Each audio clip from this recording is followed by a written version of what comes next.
చరిత్ర ఎప్పుడు వెలుగులో మాత్రమే పుట్టదు. కొన్నిసార్లు డార్క్ రూమ్స్ లో ఎవరికీ తెలియని సీక్రెట్ డీల్స్ మధ్య పుడుతుంది. కానీ ఆ రహస్యాలు కనుక బయటపడితే, మన దేశ గౌరవం ఇంటర్నేషనల్ స్టేజ్ మీద ప్రశ్నార్థకరమైతే అది ఎంత పెద్ద సమస్య అవుతుందో మీకు తెలుసా? గత కొన్ని రోజులుగా ఇండియా అమెరికా రిలేషన్షిప్ మధ్య ఒక తెలియని సైలెన్స్, ఒక రకమైన గంభీరమైన వాతావరణం కనిపిస్తూనే ఉంది. దానికన్నిటికీ మెయిన్ రీజన్ ఒక్క వ్యక్తి. అతని పేరు నిఖిల్ గుప్తా. అమెరికా కోర్టులో ఈ భారతీయుడు చేసిన గిల్టీ పిల్, అంటే నేను తప్పు చేశాను అని ఒప్పుకోవడం ఇప్పుడు ప్రపంచవ్యాప్తంగా నేషనల్ న్యూస్ అయిపోయింది. ఇది కేవలం ఒక హత్యాయత్నం కేసు మాత్రమే కాదు, మన గూఢచార సంస్థను, ప్రతిష్టను ప్రపంచం ముందు నిలబెట్టిన ఒక పెద్ద టెస్ట్. అసలు మ్యాటర్ ఏమిటంటే, అమెరికాలో ఉంటున్న ఒక ఖలిస్తానీ లీడర్ పన్నును చంపడానికి నిఖిల్ గుప్తా ఒక ప్లాన్ వేశాడని అమెరికా ఆరోపిస్తుంది. ఇందులో బిగ్గెస్ట్ ట్విస్ట్ ఏంటి తెలుసా? ఈ ఆపరేషన్ వెనుక ఒక ఇండియన్ గవర్నమెంట్ ఆఫీసర్ ఉన్నారని అమెరికా డిపార్ట్మెంట్ ఆఫ్ జస్టిస్ నేరుగా పేరు పెట్టి చెబుతుంది. మరి నిజానికి పన్ను అనే వ్యక్తి ఇండియాకు శత్రువే కావచ్చు, మన దేశం మీద విషం చిమ్మే పామే కావచ్చు. కానీ ఒక అగ్రరాజ్యంలోకి వెళ్ళి అక్కడి సిటిజన్ని చంపడానికి మన వాళ్ళు ట్రై చేశారు అనే ఒక వార్త డిప్లొమాటిక్గా మనకు ఒక పెద్ద మచ్చలా మారిపోయింది. ఇప్పుడు నిఖిల్ గుప్తా కోర్టులో తన నేరాన్ని ఒప్పుకోవడంతో మన ప్రభుత్వం ఒక రకమైన టైట్ స్పాట్లో పడిపోయింది కూడా. మన గూఢచారులు ఇంత ఈజీగా ఆధారాలతో ఎలా దొరికిపోయారనేదే ఇప్పుడు బిగ్గెస్ట్ బిలియన్ క్వశ్చన్గా మారిపోయింది. ఇక్కడ మనం ఒక కీలకమైన పాయింట్ గురించి మాట్లాడుకోవాలి.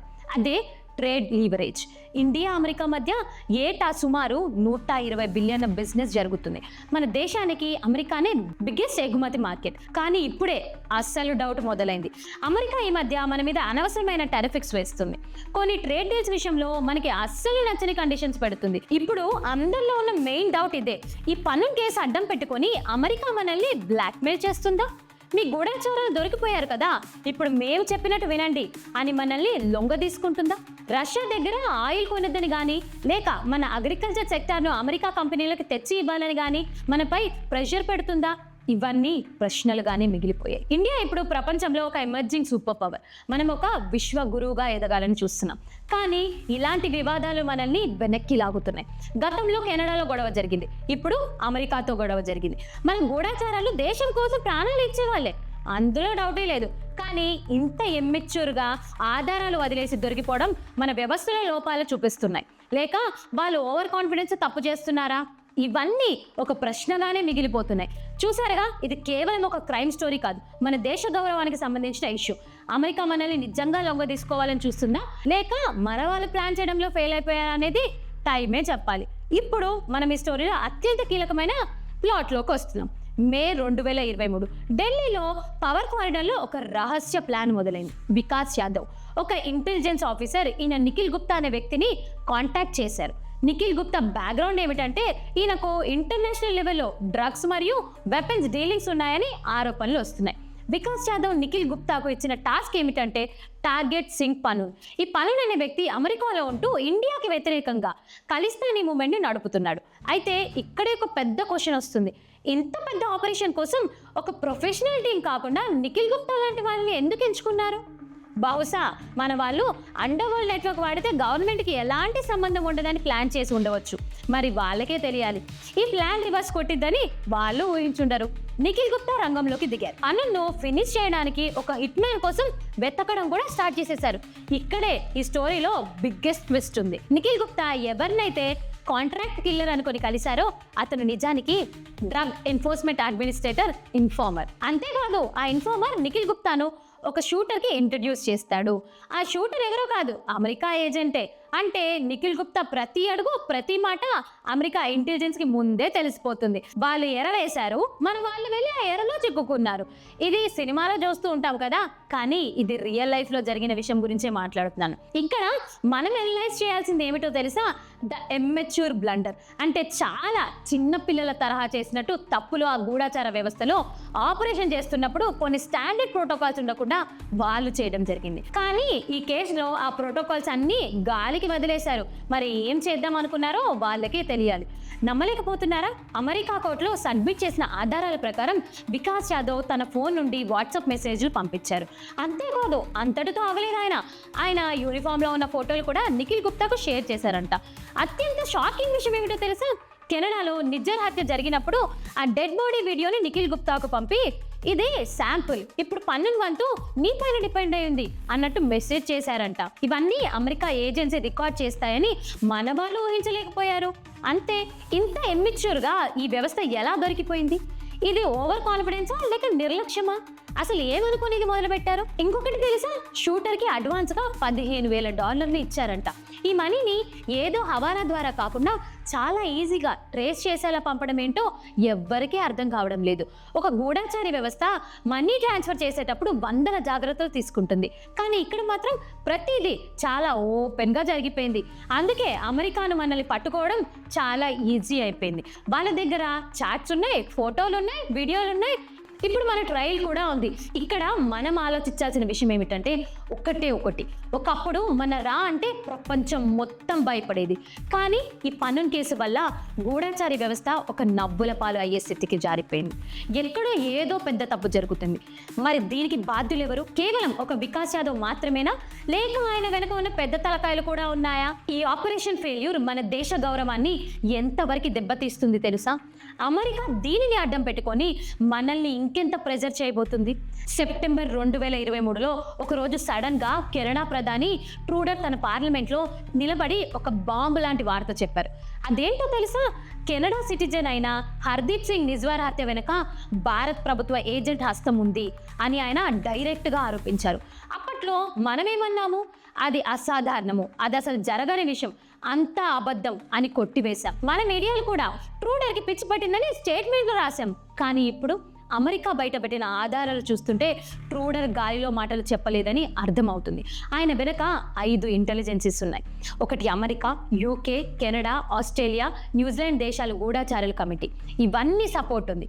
అమెరికా పట్టుకున్న ఈ పన్నున్ కేసు లీకులే కెనడాకు కూడా ధైర్యాన్ని ఇచ్చాయి. ఇప్పుడు అత్యంత భయంకరమైన విషయం గురించి మాట్లాడుకుందాం. కెనడా చేసిన ఆరోపణలో ఒక పేరు మనల్ని షాక్కి గురి చేస్తుంది. అదే లారెన్స్ బిష్నాయ్ గ్యాంగ్. కెనడా ఏమంటుందంటే ఇండియన్ గవర్నమెంట్ ఏజెంట్ ఈ బిష్నాయ్ గ్యాంగ్ లాంటి క్రిమినల్ నెట్వర్క్ ని వాడుకొని విదేశాల్లో ఉన్న శత్రువులను తెరవేస్తున్నారని చెప్పి కెనడా గవర్నమెంట్ చెబుతుంది.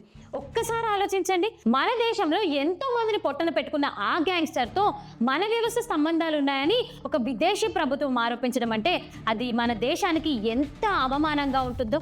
అంటే మనము పక్క ఉగ్రవాదాన్ని అంతం చేస్తాం అని చెబుతూనే మరో పక్క ఇలాంటి ఆర్గనైజ్డ్ క్రైమ్ గ్యాంగ్ తో కలిసి పనిచేస్తున్నామా అనే ప్రశ్న ఇప్పుడు ప్రపంచం ముందు నిలిచింది.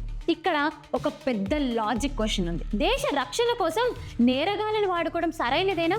It is very dangerous game. గూఢచార వ్యవస్థలు కొన్నిసార్లు రహస్యంగా పనులు చేస్తారు, కానీ ఇలాంటి గ్యాంగులకి మనం ప్రాముఖ్యత ఇస్తే రేపు అదే నేరగాళ్ళు మన దేశంలోని సామాన్య ప్రజల ప్రాణాలు తీస్తుంటే మనం ఏమని సమాధానం చెబుతాం? సిద్ధు మూసేవాళ్ళ హత్య కానీ, మొన్నటి బాబా సిద్దికీ హత్య కానీ, వీటన్నిటి వెనుక ఉన్న గ్యాంగుల అంతర్జాతీయ స్థాయి పవర్ వస్తే అది మన ఇంటర్నల్ సెక్యూరిటీకి ఒక పెద్ద ముప్పును తీసుకొస్తుంది. క్రిమినల్స్ ఎప్పుడూ దేశభక్తులు కారు, వాళ్ళు కేవలం మనీ కోసం లేదా పవర్ కోసం పనిచేస్తారు. అలాంటి వాళ్ళతో మన ఇంటెలిజెన్స్ ఏజెన్సీలో లింకులు పెట్టుకోవడం అంటే మనం మన చేతులతో మనల్ని చంపమని పాముని పెంచుకున్నట్టే. అంతే లెక్క. ఇప్పుడు మన కోసం పనిచేస్తున్నారు, మరొకసారి మరొక దేశాల కోసం పనిచేసి మన సామాన్య ప్రజల్ని చంపడానికి కూడా ఎలాంటి నిరభ్యంతరం లేకుండా ముందుకు రావడానికి సిద్ధంగా ఉంటారు. ఈ ఇష్యూ వల్ల ఇండియా కెనడా రిలేషన్షిప్ ఇప్పుడు హిస్టరీలోనే వర్స్ట్ స్టేజ్లో ఉన్నాయి. ఈ డిప్లొమాట్స్ వల్ల వెనక్కి పంపించేశారు, మనం వాళ్ళని పంపించాం, వాళ్ళు మనల్ని పంపించారు.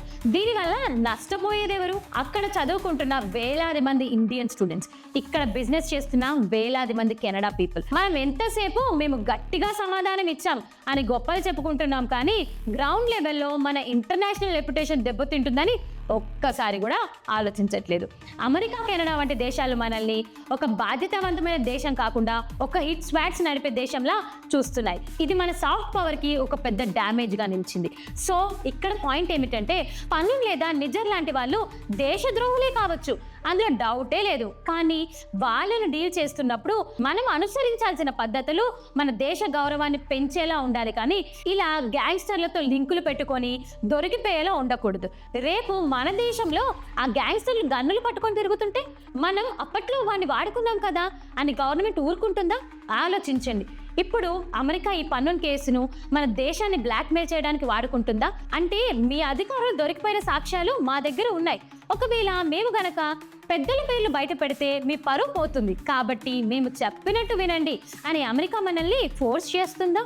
గత కొన్ని నెలలుగా మన గవర్నమెంట్ తీసుకుంటున్న కొన్ని షాకింగ్ నిర్ణయాలు చూస్తుంటే ఇది నిజమేనేమో అనిపిస్తుంది కూడా. మనం ప్రపంచంలోనే 3వ అతిపెద్ద ఆర్థిక వ్యవస్థ కావాలని కలలు కంటున్నాం, కానీ గ్రౌండ్ లెవెల్లో మన నిర్ణయాలు మాత్రం ఒక బలహీనమైన దేశం తీసుకున్నట్టు ఎందుకుంటున్నాయి? ఒక్కసారి ఈ డేటా చూడండి. ఉక్రెయిన్ వార్ మొదలైనప్పటి నుండి మనం రష్యా దగ్గర చాలా తక్కువ రేటుకి ఆయిల్ కొన్నాము. అది మన దేశానికి చాలా ప్లస్ పాయింట్గా మారింది. కానీ ఇప్పుడు సిస్టమ్ మారిపోయింది.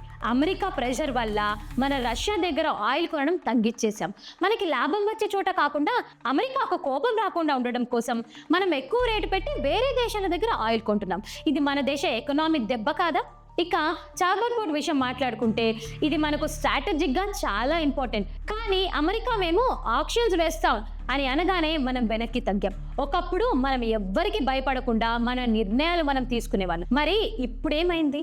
మన స్ట్రాటజిక్ అటానమీ అంటే మన నిర్ణయాలు మనం తీసుకునే అధికారం ఇప్పుడేమైంది? మరి అవన్నీ ఎక్కడికి పోతున్నాయి? ఇక్కడ ఇంకో భయంకరమైన విషయం ఏమిటంటే మనం రీసెంట్గా అమెరికాతో కొన్ని ట్రేడ్ అగ్రిమెంట్స్ చేసుకున్నాం.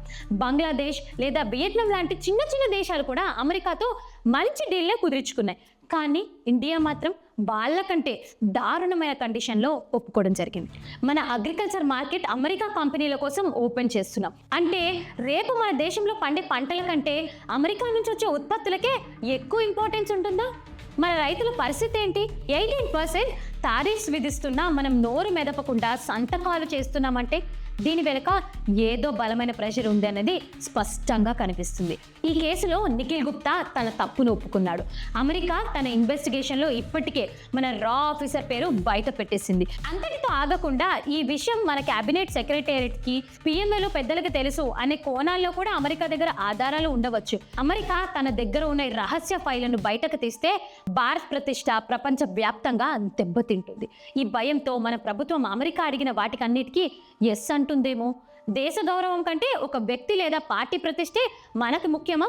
మన ఆర్థిక స్వయం ప్రాతిపత్తిని అమెరికా పాదాల దగ్గర పెట్టడానికి మనం అంతలా లొంగిపోయామా? అసలు ఏమీ అర్థం కాని పరిస్థితిలో మారిపోయింది. దేశం అంటే కేవలం సరిహద్దులు కాదు, దేశం అంటే మన ఆత్మగౌరవం. ఒక చిన్న కేసు సాకు చూపి ఒక అగ్రరాజ్యం మనల్ని లొంగదీసుకుంటుంటే మనం చూస్తూ ఊరుకోవాలా?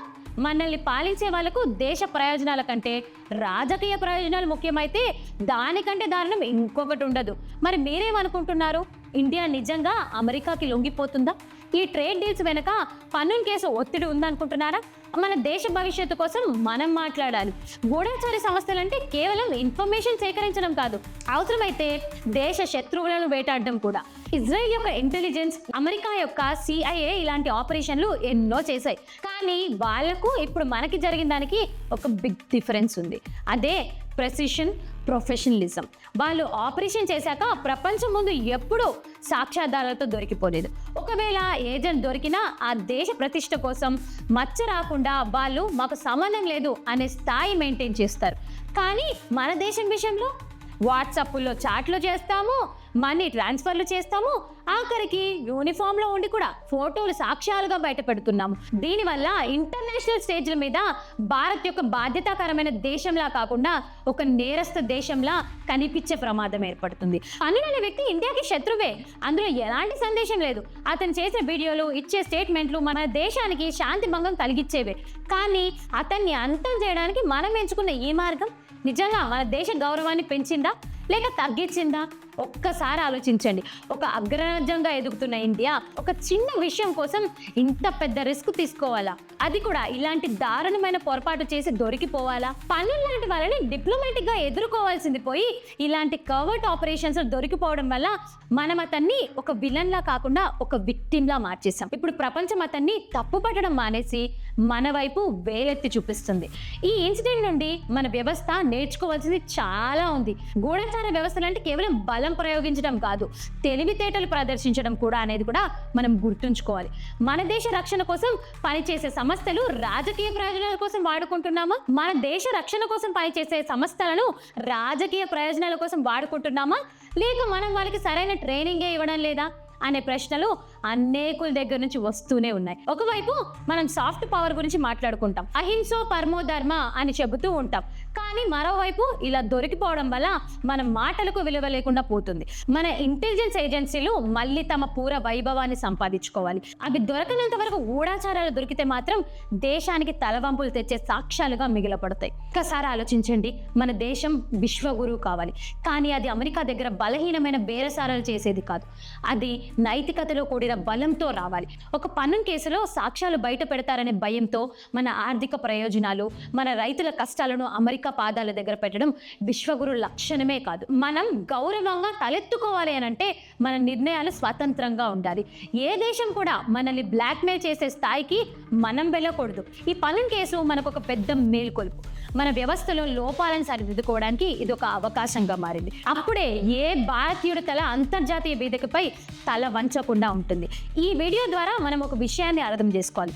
దేశభక్తి అంటే కేవలం జయ కొట్టడం కాదు, తప్పు జరిగినప్పుడు ప్రశ్నించడం కూడా. మన దేశం మరింత బలంగా, మరింత గౌరవంగా ఎదగాలని కోరుకుందాం. మీకు ఈ వీడియో కానీ నచ్చినట్టయితే ఈ వీడియోని అందరికీ షేర్ చేయండి. మీ విలువైన అభిప్రాయాలు కామెంట్ బాక్స్లో ఖచ్చితంగా తెలియజేయండి. ఇలాంటి మరిన్ని వార్తల కోసం చూస్తూనే ఉండండి భారతవాస్. జై.